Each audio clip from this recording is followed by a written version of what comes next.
السلام علیکم دوستانو، زه یم ستاسو ورور ظفران صدقي یو ځل بیا ستاسو په خدمت کې له یوې نوې ویډیو سره. دوستانو دا سوني تلویزیون ده، هغه ټي وي ده چې په داخل کې ریسیور لري، یعنی بل ریسیور نه وي ورته تړلی، په داخل کې دی په ځان کې په خپل بورډ کې ریسیور لري. تاسو ته ښکارېږي چې انتن لاین موږ ورته لګولی او بل کوم ریسیور نه درته لګېدلی. د دې د بیسکي په باره کې معلومات درکوم چې دې ته بیسکي څنګه ولوېږي، یعنی هغه کوډ چې کله د اریانا 81 ټي وي بندېږي یا کوم بل ټي وي بندېږي د کرکټ په وخت کې او هغه کوډ غواړي، هغه کوډ موږ دې ته څنګه اچولی شو. مینو بټن وګو او له هغه وروسته راځو سیټ اپ ته. سیټ اپ وکې کوو، کله چې دا وکې کوو بعد له هغه راځو چېرته سیټ اپ مې وکې کړل او وروسته رالو بیس ته راځو. بیس مې وکې کوو، انټر کوو. کله چې دا وکې کوو دلته کې راواوښتلې، دا موږ پورته وګو اخر ته یې رسوو.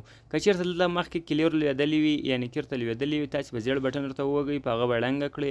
بیرته ایډ سور بټن ورته ووهئ، یعنې نوې کلي تاسې ورته اچوئ، دا بټن ورته ووهئ.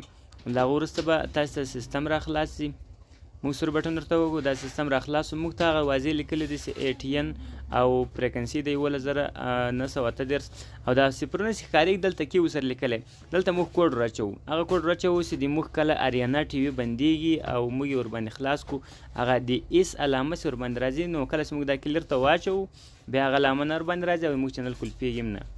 دوستانو که په چینل کې نوي یاست چینل سبسکرایب کړئ یا ویډیو سره لایک کړئ یا خو ښایسته کمنټ ورکړئ چې تر نورو ملګرو ورسېږي، ځکه چې دا ویډیو موږ ډېر تکلیف جوړوو او تاسې په سبسکرایب او لایک په دې باندې هېڅ نه کېږي. سبسکرایب هم کوئ او لایک هم ورته ورکړئ. او که کومو دوستانو بیا دغه چینل سمیږي نه، نو هغه بل رقم ته مینو یا نه کې راځي یا د کی بیس اپشن نه کې راځي، نو سکرین شاټ ولګوئ له مینو چې که موږ ته معلومات کېدلو په کمنټ کې ولګوئ، موږ تاسو ته معلومات درکوو. نو دوستانو تاسو ته معلومیږي چې دا کلي ورته ولوېدله، نوم یې هم راوړه او فریکونسي هم راوړوله، مخکې دلته صفرونه وو خو اوس کلي راغله. نو دوستانو دا چینل نور په دې ټي وي کې نه بندېږي ځکه چې کلي ورته لوېدلې ده. کله چې کرکټ شروع وي دا چینل به چلاند وي او کار به کوي. نور مې الله عمل څه